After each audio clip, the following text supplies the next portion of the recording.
Hello, Paso. Welcome to Philosophic Dialogues from La Frontera, where we share the fun of the big questions with you. Today, we are very happy to have our guest, Dr. Osmar Pinto Neto, who is a professor and researcher at Anhembi Morumbi University. He is the owner of Arena 235 Gym, where he is the responsible instructor, coach of the Olympic weightlifting team, and master of martial arts. He holds a postdoctorate in neuromuscular physiology from the University of Florida and Texas A&M University, where he conducted significant studies on brain-muscle coherence and published in the Journal of Neurophysiology in 2010. He also has a master's and doctorate in biomedical engineering from UNIVAP and Wayne State University, where he studied the biomechanics of Kung Fu, and a bachelor's degree in applied mathematics from Jacksonville State University. He has experience in the fields of neuroscience, biomechanics, motor control, epidemiological models, among others. So thank you so much. Thank you. Thank you for being here. Sorry about the long bio there. Sorry about that. No, you're very accomplished. And yeah, there's many reasons why we invited you, but we're all philosophers. Oh, yeah. Three of us are all philosophers, and we like to think very deep thoughts. And we want to, Jules and I this season have been working on interviewing different types of artists to ask about art. And so that's, I met you through Kung Fu, and which is a martial arts. So we just basically want to talk about what is the art part of martial arts, right? And from your perspective as a Kung Fu master, what is beauty? What would you say? What is beauty? Wow, that's, first of all, just thank you so much for having me here. I appreciate the opportunity to see you, first of all, because I miss you. So, and to make new friends and hopefully get people to think about things that they haven't maybe thought in the same perspective, or at least to add something to somebody out there. So that's a great question. It's and I'm like, man, I'm not a philosopher like these guys are, So that was the first thing. I'm like, she's inviting me, and how should I approach to answer, right? And if you look at my bio, right, I'm more like I'm an applied mathematics guy who went into physical education. And so if you think academically, my world is being, for the most part, revolving around motor control and kinesiology, and how the brain controls movement, voluntary movement. So since I have this applied math background, I'm wandering into other areas. So like the COVID thing, but it's mathematical modeling, and I do things like with atmospheric electricity and things like that, which is natural sciences, but also I go into more of the quantitization part, like trying to apply, in a way, mathematics to understand the physics of it, for example. But I never published anything in philosophy, right? So I don't have, how can I put it like this? I don't have the scientific philosophy background, but I was like, maybe the idea is to try to make a spin from my martial arts experience as a coach. And of course, since I studied martial arts, I had to study the philosophy of martial arts. And since I'm a PhD, I always tell my students, if you're a PhD and you don't like philosophy, or you don't study philosophy, you're not really a PhD, because that's a philosopher doctor, right? So I like the way in America people say PhD, because it puts philosophy into perspective. So I'm sorry about this whole introduction, but just to say that I'm not on firm grounds here, right? I'm just going to do my best. I'm not a philosopher. And if I say anything wrong, you guys can just knock me in the head. That's fine. But let's start from a martial arts perspective. I guess that's easier for me to say. But when we think about beauty in the world of martial arts, and I'm not going to say my position at first, I'm going to say what people will hear, right? You have different types of style of martial arts, and some style of martial arts, they have a competition component.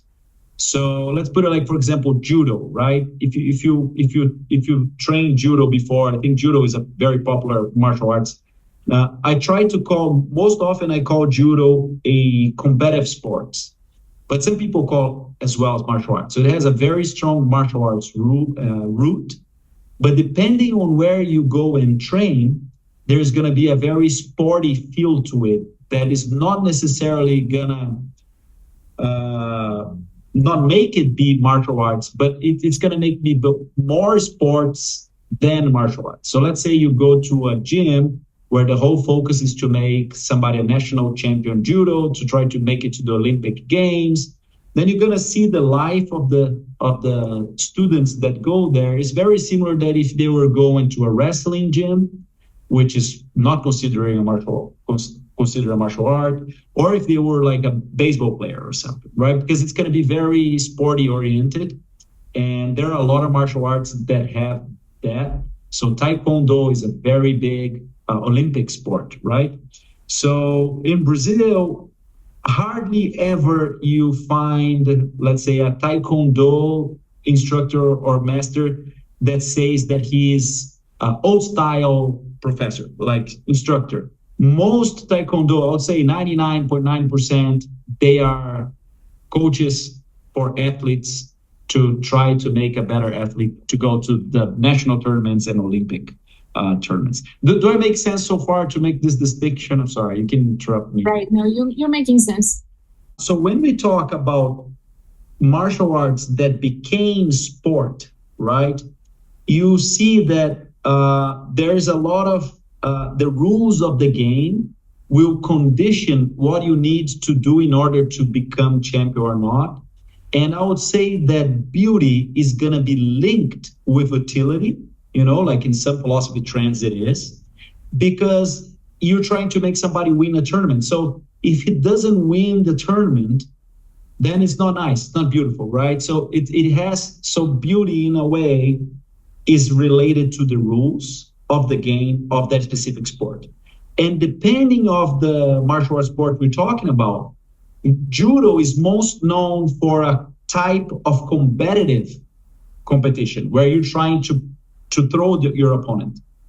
Like Taekwondo, you have the fighting Taekwondo, but you also have the performance movement Taekwondo. Then if you think about what's beauty on these two different things, it's very different, because the things that make somebody wins a Taekwondo fighting tournament, it's very different in terms of expressing their body as the one that goes for the forms. So some things are going to be beautiful for the forms because they're going to get you a good grade. So let's say you can put your feet super high. That looks good for a Taekwondo guy. It looks better than if you cannot put your foot as high. If you get to the competition, the higher foot is going to get you a better grade. So that happens, for example, also with Tai Chi Chuan competition. So there's Tai Chi Chuan's a slow style of martial arts. We've done that, right, Kim? And there's competitions of Tai Chi Chuan. And on a competition of Tai Chi Chuan, a very high leg gets you a good grade. But why does that happen, right? Because at some point back in the past, there wasn't a beauty association to that movement. So people thought it was beautiful for somebody to be able to hold their legs 100% vertical, standing on one leg. And the reason why that was beautiful before, which is already, for most people say a movement like this, they're still going to think it's beautiful. It's very hard to define, but I think it relates to the difficulty of the movement. You understand that the person had to do a lot of training in order to do that movement. There is an appreciation of the balance involved. the muscular strength, the flexibility involved. So there are different aspects of motor behavior, motor control, and training that makes it to a very hard and challenging movement, and that people think that movement is beautiful. And that passes to the rules of the competitions that governs this martial arts, presented martial arts. If you have a martial art, does that make sense? Like, so if you think about like the presentation martial arts that become sports, they have a cultural history of what's considered beautiful. And then this cultural history merges into rules, and the rules kind of make it really become beautiful, useful. So there's a utility involved, so they have the grade. And then I think people that start martial arts today, they already train their eyes to what's good to become a champion. Now, at the fighting part of this sports, it's the same, but then it's whatever movements that the coaches understand it's going to be good to win a combat. And judo is very different than taekwondo. So because of the different rules, different movements are going to be the most efficient ones. And those movements are beautiful. And then the kid that starts one of this type of martial arts, they gonna intuitively get that feeling and that feedback from their coaches. Oh, this is beautiful. This is nice. And they will learn this kind of way of the game. And sometimes when they changed scenarios, so let's say he was always a taekwondo guy from this school, and now suddenly he changes to another martial arts, then it gets confusing because things that he thought it was beautiful for this other eye may not be beautiful. So, and then I would say you have the martial arts that didn't become competitions, and but they have performance arts kind of. So like you have like some styles of Kung Fu that are kind of made for the movies. So beautiful also becomes reliable on the feedback of the audience. So when you do something that the audience go, wow, that becomes beautiful. So you see some Kung Fu, the guy rotating, like spinning a rope like crazy, like Jet Li in the movie, and wow, that's beautiful. But it's not useful. It's not like he's going to be able to do that into a real fight scenario. Only in a movie that everybody knows what's happening, that's those movements can be appreciated, right? So it's not related to the physical purpose of those movements, but the wow factor, that is a feedback that you get from the audience. And a lot of Kung Fu, for example, people would go and perform in the parks, you know? So it's almost like a performance arts, you know, you have theater, and then you have martial arts, and the person is performing. And as the person in the theater, what feeds you is the audience, right? Is the audience laughing? So if you're a comedian and you're trying, I was reading about Steve Martin the other day, and he was saying that he was just not funny when he started. He had a very hard time to understand how to become funny. And what he would do, he would go and try to get as much feedback as he could. And he would tell jokes, and if one person laughed, he was like, it's better than nothing, right? And if there's 3 people laughing, oh, I'm getting better, eventually he became one of the greatest comedians of our time. So he fed out of the feedback of the audience, because being funny, it's something that is really related to a culture, a time, a people, and he was kind of tuning that in. And that happens to martial arts as well. So where you're performing your arts, you're going to get the feedback from the audience to what is beautiful and what is not. Let me stop here. Does that make sense? Just to remind our audience, speaking of the audience, my name is Jules Simon, and I'm a professor at UT El Paso. And I'm Kim's partner in this interview work that we do in Philosophic Dialogues. And I've been listening to you, Osmar, and I'm not a well-trained practitioner of martial arts, although when I first started dating Kim and courting her, I knew how important martial arts were to her. And so I decided to take a Tai Chi class. That's awesome. And so this is my experience, right? So a lot of what you've been saying, I think, has to do with the second set of questions we have about aesthetics. and this kind of activity that we get engaged with our body and our sensible experience in the world with motor mechanics and things like that. But the issue about beauty, I think, is an important one.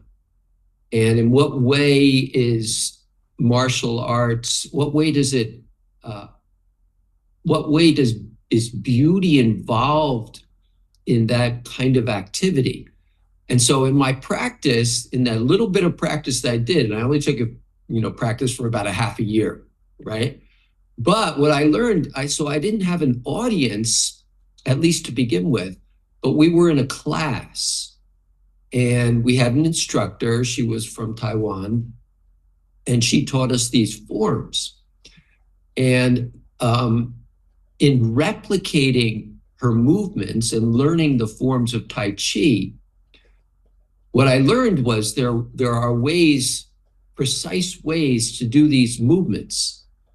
And I would watch her, and I would watch my fellow classmates, and some of the ways that they were doing these movements with their body were just beautiful, with their precision and with the appearance and with the movement itself.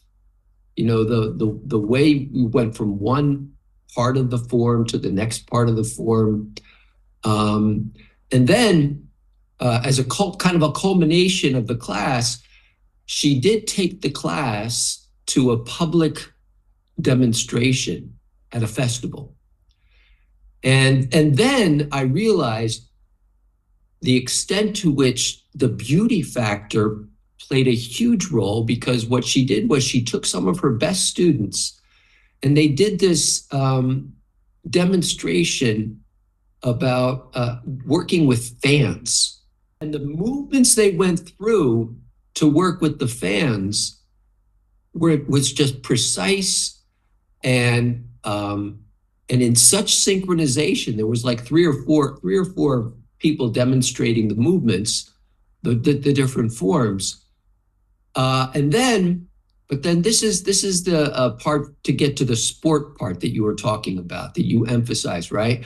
So the instructor then came and talked to the audience, and she said, I teach, when people come and study Tai Chi with me or martial arts, what they want to do is they want to get to the part where they're engaging with others and getting into like combat, sparring and things like that.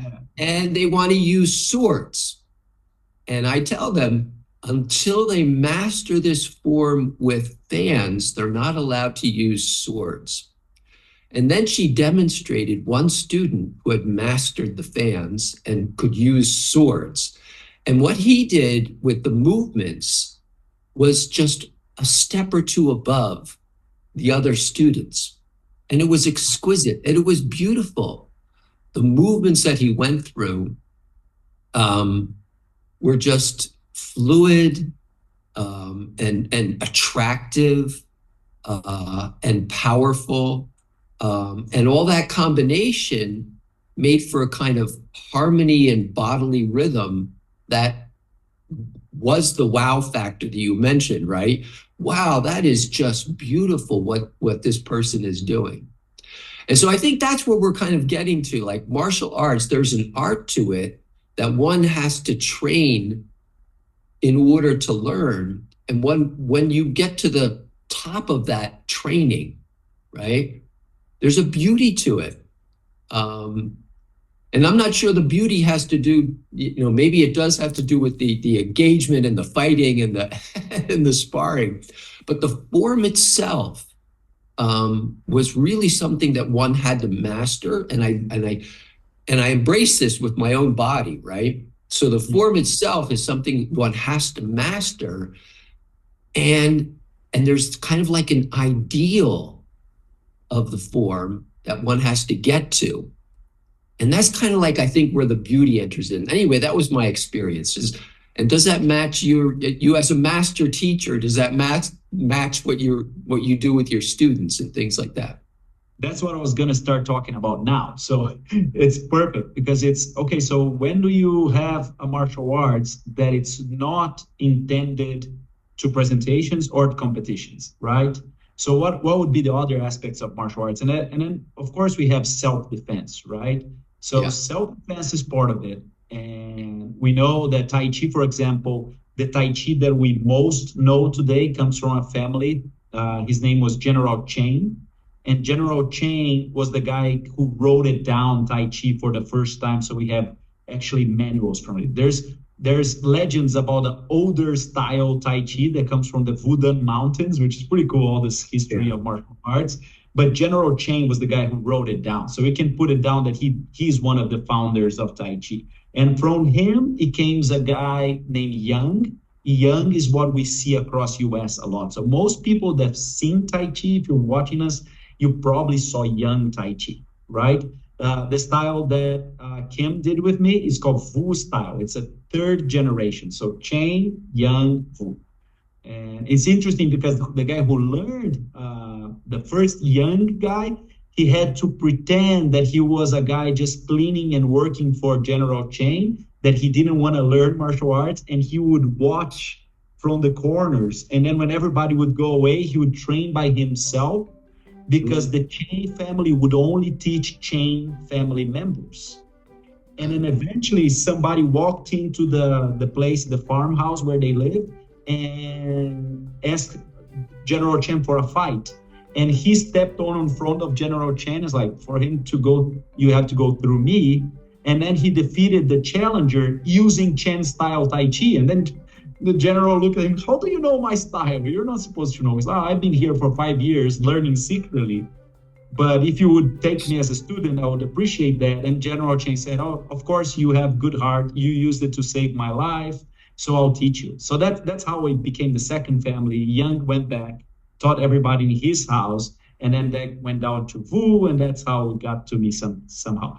But so if you think about that route, the military route, that's how sometimes I explain my students. If you look at a very beautiful ballet presentation, you have most of the components that you talked about. They're going to have precision, fluidity, they need ears to master, and it's recognizably beautiful. And you look at it, and it's beautiful. But when I see a ballet dancer doing Tai Chi, I don't think it's beautiful. So I will give an example. There's a movie, Crouching Tiger, Hidden Dragon, that won the Oscars years ago. And there's a beautiful actress named Xin Yi. And she's beautiful in the movie, but she's a ballet dancer. So for most audiences, they saw her Tai Chi and her Kung Fu and they, wow, it's beautiful. But for me, I'm like, there's something missing there. It's because it's the martial art element. The movements that she does, they're beautiful, but she cannot use that to defend herself. So the movements are beautiful as a ballet dancer, but to a martial artist that worries about the effectiveness of self-defense, I trained my eyes to only see beautiful things that I know would work to help defend yourself, or that would teach your brain what makes sense if you want to eventually learn how to defend yourself. So not necessarily every Tai Chi student will learn how to defend themselves or fight. That's not the point. But when we choose the height of a movement, for example, in ballet, maybe here is right, maybe here is okay, maybe like this is fine, and I don't know which one is correct for ballet. But when I try to decide which one is correct for Tai Chi, I think which one preserves my joints in case I do hit something. Because you do it in the air, but if you do hit a punching bag, there are positions that would hurt your elbows and shoulders, and there are positions that wouldn't. So it's like a boxer, when he's shadow boxing, if he does the exactly same movement into the punching bag, he doesn't hurt himself. Everything is aligned. So Tai Chi is the same thing. You need to find a way that movement that looks very slow could be used in a punching bag. And the person that comes from ballet and learns really quick and goes into the movie theater, those movements cannot hit a punching bag. She would hurt herself. And the eyes, so like, how can I put this, an example? Like the biggest school that forms teachers in Brazil that teaches Tai Chi in São Paulo, they teach like in a 1 month format. The students go there, stay there for a month. They memorize the form, they practice the form. but they don't know how to use that form for fighting.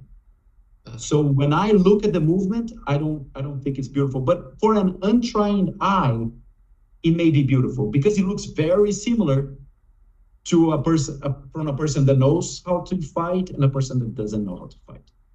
And Tai Chi has a three-wing component that I think. There's another component, which is what we call even harder to measure, which is the energetic part of it. How deep into a meditation the practitioners are, how well he can feel his whole body. And I think some of that is like you described, like when you said that the other guy just came and had like this different level. It's very hard to put into words. Why was it such a different level? And in Tai Chi, we say it's kind of like he understands his body more, and that takes years to develop. So he really feels, it's almost like he can feel the sword. So we say in Chinese culture that your qi, which is your energy, it gets linked to the sword. So there's some old movies that they get like a piece of cloth and they make the cloth mix into a sword, because it's like to show that your energy goes through the hands and can make even something that it's technically soft becomes hard, like a sword. I've never seen that in real life, but some movies show that. But you can actually maybe see that in his performance, that it's almost like the sword and him are the same thing. They're so fluid and it's so coordinated together that the sword is part of himself. That's another aspect of martial arts Tai Chi that is also aesthetically beautiful, that you can just maybe feel that it's, cannot explain exactly why you thought he was so much better, but some people can look, man, that guy is in a different level for some reason, and it looks beautiful, right? So I don't know how much of the beautiful is trained culturally into a martial arts that has a preoccupation and a worriness about effectiveness, while there are other schools that nobody fights, and maybe they're worried about doing good in the tournament, and another one that is just trying to be as fluid and as rich as possible in terms of their meditation. I definitely had friends and instructors in the past that didn't care about fighting, but they care about the energy. So you could see that he was in a deep meditation and his movements were very different than mine, almost like spinning around everywhere. And you're like, you can definitely not use that in a fight, but it looked beautiful to me because I could see that he was really delving into that. It was like a way of almost like Bruce Lee used to say, like you're expressing yourself through that form. And that's the beauty when you get the same form and you see three people doing very differently because they're really expressing themselves. And that's one of the things that I really don't like about competition Tai Chi, because everybody looks the same, because they know what kind of movements get the grade they need to win. So you look at 5 people competing, like on the national, international level, and they all look the same. But if you look at people that don't care about competition and they're just trying to express themselves, then the movements become very different between different people. And some will have that martial arts self-defense part, some won't. All we're gonna have the ballet aspect of a lot of years of training, a lot of precision, a lot of fluid motion, and hard to explain beauty involved, that you look and it's beautiful. So I definitely see your point. Like this beautiful part is there. Let me have a follow-up question, Osmar. Just, I was trying to follow your explanation there. And would you say from your perspective as a master of this martial art form and this martial art practice, would you say that either competition or the actual physical engagement to win a fight, in other words, would that get in the way of saying that this execution, this particular way that one executes the martial art, does that get in the way of a judgment about beauty? So that the beauty is something separate from it, or is the actual effectiveness, the efficiency of the form and the ability to engage with another partner, is that where the beauty is found, or does that? Am I making myself clear? Yes, yeah, that's a great question, and I think there's actually a point, which is, in order to really understand Tai Chi movement, you need a friend, not an opponent, but a friend that wants to learn with you, because a lot of it is when you're contacting somebody else and you feel the way the other person moves, because the whole idea of the defense within Tai Chi is that you're gonna be able, as a weaker opponent, beat a stronger opponent. And in order to do that, you need to perceive what your opponent is gonna do and redirect his energy or his force and you cannot learn that just doing the form on yourself. So we learned that part of Tai Chi when we're making drills. So the practice is between two people.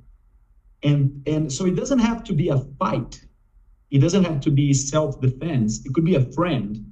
But I think a lot of the beauty within Tai Chi, you learn from interacting with your friend. And so it's a friend. it's not necessarily an opponent. But I think to me, the beauty is intertwined with the understanding of the movement. And the movement has a self-defense application. Not necessarily you need to use it.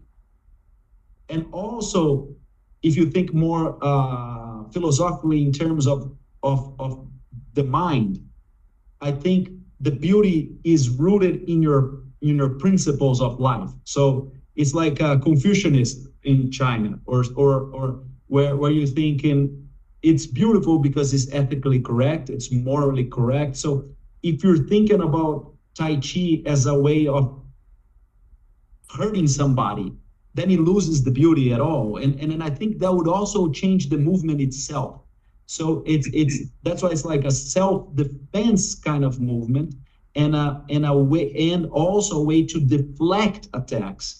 So you could actually defend yourself with Tai Chi just by being calm in a situation, and an aggressor is trying to verbally attack you, and you're able to deflect those things. Don't get your heart pumped up, and you defend yourself with words, right? And that would still be Tai Chi, and there's no movement involved, but the philosophy of Tai Chi would be there, which is being able to hold your center, be firm on your position, and deflect those verbal attacks without losing your temper. Because normally that most times we get into engaging things is because we lose our temper. If we're able to hold our calm into stressful situations, most often we will be able to avoid confrontation, physical confrontations, right? And this comes from the meditation part of Tai Chi, which is you have all these things in your head, and then you're like, is my movement beautiful? If you're thinking about why you're doing your movement, then you're not meditating, right? You're thinking about what other people are thinking about you. So this is a big training in Tai Chi, to be able to do the form without thinking about your next meeting, without thinking about how other people are perceiving your movement, and just really being there. And so you get the Chinese culture of Buddhism, and to be in the moment, be in the present moment, just doing the movements. And you think that this has nothing to do with, most people think it has nothing to do with self-defense, but it has everything to do with self-defense, right? You're dominating yourself, which is most often who's going to attack first if you don't do that. So yeah, Osmar, you mentioned earlier how you were going to give us the traditional what beauty means to somebody who studies martial arts, and then you said this isn't what I think. And of course, I'd like to hear what you think. I think in some ways we've heard some of what you think throughout. And you already touched on one of the questions we wanted to ask you. For me, because I don't practice martial arts for competition, and it's not, I'm honestly not interested in that, but I am interested in self-cultivation. and you already touched on that, beauty in terms of self-cultivation. So maybe if you could say more about that. The question we had was, what is the border, what is la frontera between what is good and what is beautiful in terms of martial arts? And is what is good beautiful, or is what is beautiful good in terms of martial arts and self-cultivation? What do you think? Wow, that's great. Okay, so I already put a little bit of myself when I say about it. I think there's in martial arts, there's an ultimate goal that is different than ballet, right? That has a function, right? But I think and again, what I'm gonna say here is not exclusive to martial arts, and it's just the way I see martial arts. But you can do this with other things. I think the main thing is self-cultivation. That's the point, right? So if you think about the philosophical influences that we have in Kung Fu, so you have Taoism, for example, right? So when you think about Taoism and you think about the yin yang, that's something that most people relate to. The symbol of the yin yang, the name of the symbol is Tai Chi, right? So we're talking about Tai Chi Chuan, right? So just keep on that. What is Tai Chi? Tai Chi is the Tao, which is the circle that it's, if you read Lao Tzu, if you read Mencius, it's like, it's undefinable, right? So if I try to define here, people are going to throw apples at me because it's something undefinable, right? So, but within that, the way that you guys understand Tao for your own, and you get a feeling that sometimes we translate to Western culture and we say, oh, it's the cosmos or the chaos or God, or people try to translate in different ways. But the point is, what do you have within the Tao, right? Within that, you have two energies that are opposite in a way, but they are complement each other. And one of the energies has a little bit of the other as well, right? So it's that symbol. And that symbol together is called Tai Chi. And the martial arts is called Tai Chi Chuan. Chuan or Quan is fist. So it's the fight based on that philosophy, right? And how do I see that philosophy? It's almost like that wolf story, right? You have a good side and a bad side of you, and you have a good wolf and a bad wolf. And it's like, who's going to win within yourself, right? And then somebody says, oh, it's the wolf that you give food to, right? So if you find yourself into moral dilemmas in your life and what is right and what is wrong, and you believe that doing something is right now, you need to cultivate that. Because if you do something that you believe is wrong, it's going to be very hard at first, the first time you do that. Maybe you I don't know, you cheat in a test, right? You go in exams and you cheat. The first time you do it's going to be hard, but it gets easier. And eventually you switch sides into the Tai Chi symbol, right? Something that you had very small within you, it's going to become very big. And what you had before that was big, now it becomes small. So I think that philosophy, right, is something that it's integrated with the art. How can you put that into form? It's the process of understanding these things. So in Tai Chi, we say that when you attack, that's a yang motion. When you retreat, that's an yin motion, right? So you have a night and day within your movement. But also you have that on your breathing patterns. So if you start putting together what I was saying about trying to be present at a moment, while you're doing the form, you're training your breathing and your meditation in a way to always be expanding and contracting, expanding and contracting, expanding and contracting. And that is, like you said, a way to kind of self-cultivate an idea, a neural network within your mind of what you believe it should be or how you should be. So it's almost like an indirect way to train a philosophy of the way you're going to deal at work, the way you're going to be with your family. And you're training that through your movements. So it's different than when you're playing football or basketball, that you're trying to put the ball inside the hoop, because there's no intention involved why you're doing that. Unless you do, some people do, right? I'm gonna make this basketball because this is gonna give me a scholarship to college. So every time he throws the ball, there's an intention linked to that movement. And that movement can make him go to college, right? In martial arts, you're linking a philosophy to your movement, and that movement can make you be a better person. You see what I'm saying? I don't know if that made sense. Can I jump in here, because I want to pick up a thread here that I think I understood from some earlier comments. And one of the ways to understand the beauty of the engagement with a partner or with an opponent, right? So a judgment about the beauty of the effectiveness and efficiency in the form of someone who's practicing Kung Fu or Judo or any martial arts has to include, if I heard you correctly, Osmar, should the beauty of judgment about a certain execution of the form would have to include an understanding on the part of the practitioner who's doing the movement that the form ultimately has this purpose of self-defense and not a purpose of offense, the purpose of hurting somebody. Like, I'm not going to get engaged in learning martial arts and going out and I'm thinking Karate Kid here, right? So I'm not gonna go out to bully people, right? And to make it into a way that I can conquer the world, right?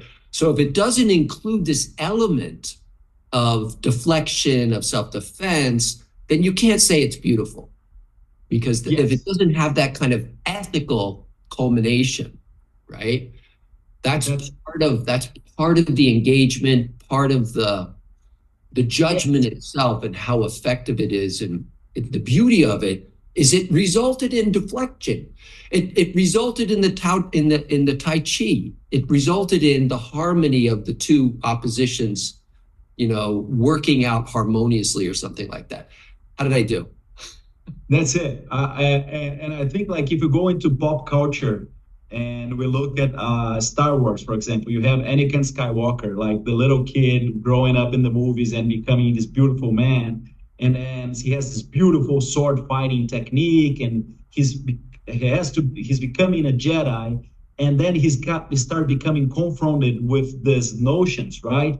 Does the means justify the ends? Does a one emperor would make less suffering because the war that killed his mom would be there? Is it better to have control, or is it better to have freedom? So he go all over this philosophical questions that kind of make him go into a side turn and become Darth Vader. And now suddenly Darth Vader is not beautiful. The way he fights is different. Even the movements, like they try to put that in the movie, like his sword movements become more stiff, and he's more attacking. He's not counter-attacking anymore. He's offensive all the time. His body expression, now he can use his hand and he can hurt somebody from a distance. But the beginning of the training is the same, right? So that's what I tell. The beginning of martial arts is the same. And you have to know what wolf you're feeding. And you need to be philosophically active in your head to understand why you're doing it. And that's going to ultimately lead to who you're going to become, right? You can become something ugly, right? Our knowledge of whatever skill,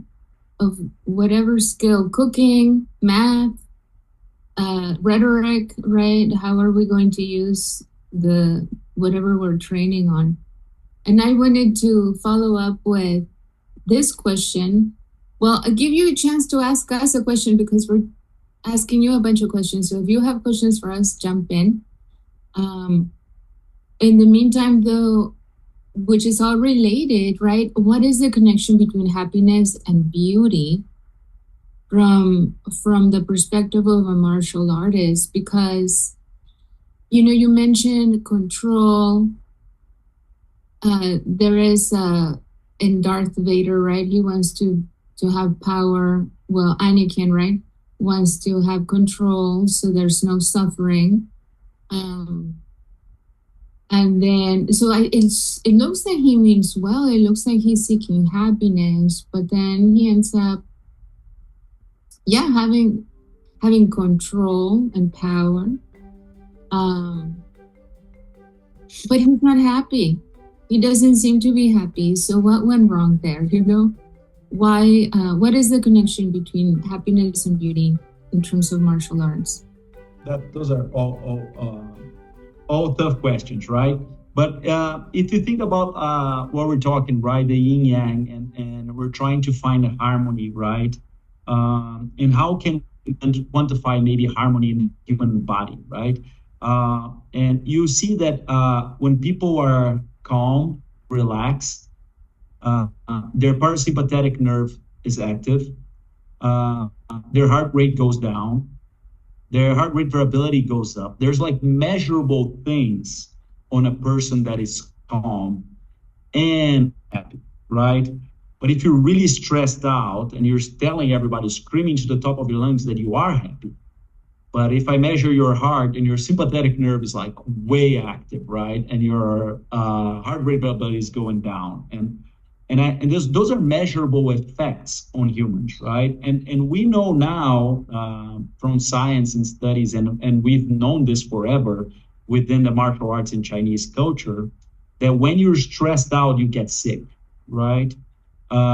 So if you think, and I'm linking another thing here, which is actually how your health is related as well. But when I think about happiness, in my sense and within the martial arts concept, you have an idea that is really entrenched into Chinese culture from Taoism as well, which is you're not aggressive to nature. You understand nature as it is, right?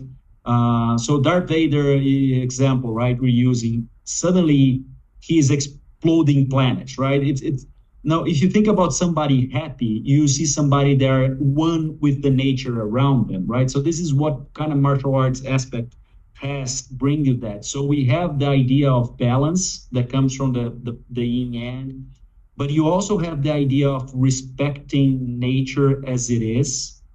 And when we become aggressive, when we lose our temper, most often what we do is we hit things, right? We punch a wall, right? If you're in nature, you're gonna kick something, and then you're interfering with the natural way of that place, right? So now suddenly you're hitting other people, and you're becoming aggressive to animals because you're putting that anger out. And when you're calm, if the martial arts is working for you, you'll be able to deal with this kind of thing. Another point that is very important into Chinese culture that kind of get entrenched into the martial arts culture is the way of thinking about your connection to everything else. So you somehow, we try to see humans as out of nature, right? Like there's nature and there's us. But we're all one within nature, right? The other things that we're trying to know, and I think society hits in our head a lot about this one, is that I am me and you are you. Like we set very strong boundaries between people. We set boundaries between countries, right? We're talking philosophical thoughts from La Frontera, right? So what does a frontera means, right? So if you think about the interconnectivity of everything, countries don't make sense. There's no rule. There's no like other planet that would understand this, right? Because we're just like this very tiny blue dot. That's all we are from somebody that is just a little bit far away from us, right? But within this tiny dot, we create all these divisions. Also, from Brazil, from the United States, speaks Portuguese, likes soccer, and you have all these divisions and believe in this God and that God and no God and whatever God. And so we have all these divisions, and I think a lot of the training of going quiet into your head is important because you feel connected. It doesn't matter if you're religious, if you're not religious, things that before made sense to you, like, oh, I'm from Brazil, he's from Argentina, stop making sense. You're like, we're all the same. We're all together in this spaceship going away. And I think most humans that I've talked about, and I talk about this in my life to a lot of people, that try to just be quiet within their heads, they kind of feel like that. You know, it may be a human tendency to, when you quiet the voices of society and culture and you start listening more of your own voice, you notice that your own voice is not just your own. You're not only you, you're part of something bigger than you. And I think this is the point of martial arts. And this is what's gonna make you happy, right? It's not the simple pleasure. Oh, I bought something, I'm happy. That takes, like, if you buy a new car, there's studies that show the overall happiness of people after they buy the car of their dreams lasts about 2 weeks to 2 months, and it's gone. Even if it's a Ferrari, right? Most things that you buy won't even last 2 months. I think only Ferrari lasts 2 months. Most things else you buy, and in the other day, if you felt miserable before, you're gonna feel as miserable as you were. I was talking to my athletes here. I have the weightlifting team, right? Sorry, there's a plane. And I was telling them this, like, the day before yesterday. We're talking there, and they're talking about, oh, we're going to the national tournaments, and they want to become a champion, and they need the gold medal. And then I was telling them, if you're not happy without the medal, you're not going to be happy with the medal. There's no way. That's how it is. So you need to find happiness within yourself and not from a medal. So if you practice your sport, why do you do it? And things like that. So you need to get deeper into the things you do, I think, to really be happy, and be happy, healthy, happy, not stressed out buying things, right? Or consuming things, or having fast pleasures everywhere, right? Well, obviously for me, the next question is peace beautiful? You know, injustices happen. And how do we know when to keep the peace, when to turn the other cheek? And isn't there a place for violence sometimes, right? This is martial arts. So how do we know when violence is justified? Wow. That's great. That's great. I don't know. What am I to say, right? You said turn the other cheek, right? So, and I think it's a personal thing, right? I tend to believe in turn the other cheek as long as it, how can I say this? As long as it not disturb my life in a way, as long as it doesn't put me in risk of something, or somebody that I love in risk of something that it's not easily recovered. If somebody curses me, right, I'm not gonna feel good, but in 10 minutes, I'm gonna feel good again, right? While he's cursing me, I'm gonna say, oh, this is not nice, right? But if he tries to hit me with a knife, I may not be here tomorrow to talk about this, right? So I think there are levels of threat that you're not supposed to endure. And I think that's personal. What level is this? And it doesn't have to be only physical. It definitely could be emotional. There are times that a threat emotional it could give you scars for a long time that you need to defend yourself. But I think we talked about this before. I think the key word here is defense. And I think if you let it go by your anger in a situation, you may continue to be violent even after you already defended yourself. Because now it's your ego that it's talking, and your anger, and your we say in Portuguese, ira, raiva. It's like those very strong emotions that we have. I don't know if anger is good enough of a word. Maybe I'm out of the word in English, but Revenge, maybe? Yeah, almost like a revenge feeling, for example, right? Sometimes revenge is super strong and you're not defending yourself anymore when you're into revenge mode, right? So I think that's where we draw the line. You have and in the midst of defending yourself, if you use anger, that's fine. It's there for a reason. We evolve in this planet with this emotion. I think there are points where it's going to be useful for somebody to defend themselves.